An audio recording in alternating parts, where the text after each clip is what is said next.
Supreme court के द्वारा अनुसूचित जाति और जनजाति के बीच में क्रीमी लेयर लागू करने का फैसला सुप्रीम कोर्ट ने दिया है।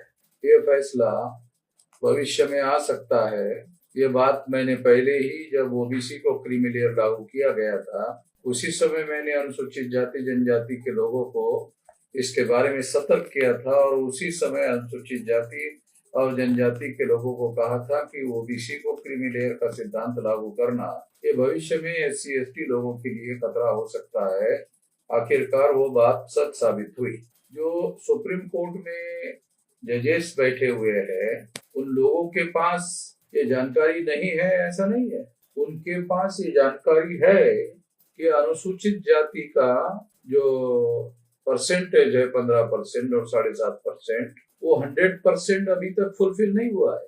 100% फुलफिल होने के बाद क्रीमी लेयर लागू करने का तर्क संभव हो सकता था, मगर ये 100% 15% जो कोटा है वो फुलफिल नहीं हुआ, 7.5% का फुलफिल नहीं हुआ। उसके पहले ही क्रीमी लेयर लागू करना ये सिद्ध करता है कि क्रीमी लेयर के आधार पर जो सीटें खाली रहेगी उन सीटों पर जनरल कैटेगरी के लोगों को भर्ती करने का मौका सरकार को उपलब्ध हो जाएगा। ये असल में एक तरह से SC/ST OBC के आरक्षण को नुकसान पहुंचाने का और उनका कोटा फुलफिल होने से रोकने के षड्यंत्र का हिस्सा है। और ये फैसले देने वाले जो जजेस है वो केवल अपने जाति वर्गों का हित ध्यान में रखते हुए ऐसा कर रहे हैं, ऐसा उनके फैसले को पढ़ने के बाद ऐसा लगता है। उन्होंने उस वर्ग का ध्यान नहीं रखा। उनके पास डाटा भी है, सरकार के पास का डाटा वो मंगा सकते थे और उनको जानकारी हो सकती थी कि उनका कोटा 100% अभी तक फुलफिल नहीं हुआ और वो ऐसा स्टैंड ले सकते थे, न्यायपूर्ण स्टैंड ले सकते थे कि जब तक 100% कोटा पूरा नहीं होता तब तक क्रीमी लेयर लागू नहीं किया जा सकता। दूसरी महत्वपूर्ण बात यह है कि सुप्रीम कोर्ट के इस फैसले से भारत के अंदर रहने वाले नागरिकों के बीच में भेदभाव हो गया है। वो भेदभाव क्या है? जैसे ब्राह्मण, क्षत्रिय और वैश्य जाति के लोगों को, अगर वो ऊंचे जाति के लोग हैं तो उनको ये क्रीमी लेयर लागू नहीं है, वो क्रीमी लेयर का ही वर्ग है, उनको क्रीमी लेयर लागू नहीं है, उनको आर्थिक मानदंड लागू नहीं है, उन्होंने ये मापदंड लागू नहीं किया। उनको लागू करना चाहिए था कि जिनका एक निश्चित आर्थिक कैपेसिटी है, ऐसे लोगों को सरकारी नौकरियों में बिल्कुल जगह नहीं होगी, ऐसा निर्णय होना चाहिए था। अगर वो ऐसा करते तो वो जो सक्षम लोग हैं वो दूसरे तरह अपने लिए रास्ते खोल सकते थे, उनके पास सक्षमता है।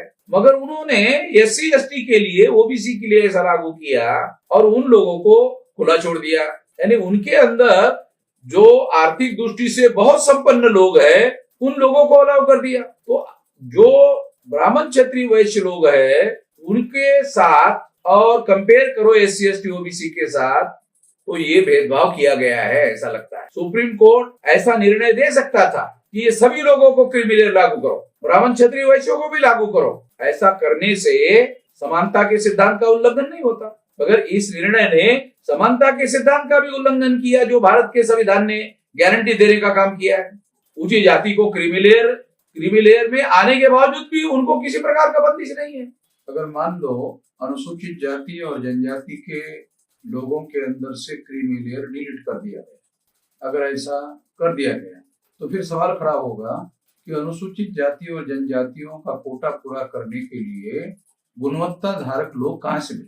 जो अनुसूचित जाति के अंदर ज्यादा से ज्यादा पिछड़े वर्ग के लोग हैं, क्या वो मैट्रिक तक अपना एजुकेशन पूरा कर पा रहे हैं?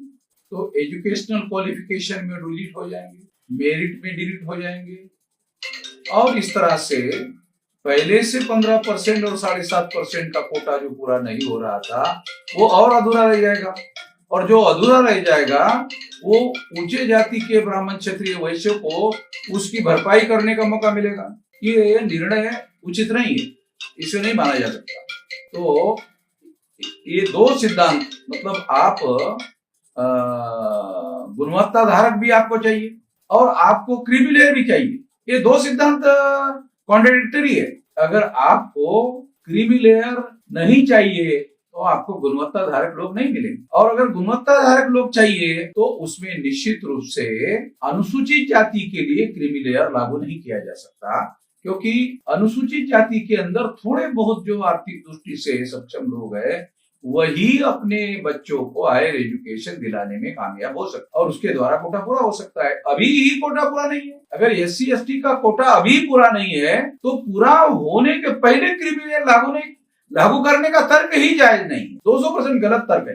ये फैसला न्यायपूर्ण नहीं है, इसको माना नहीं जा सकता। मैं भारत सरकार को अनुरोध करता हूं इस फैसले को मानने से इनकार कर। यदि सरकार इनकार नहीं करती है तो उसके विरोध में हम भारत बंद का ऐलान करेंगे और पूरी संगठित शक्ति इस काम के लिए लगाएंगे।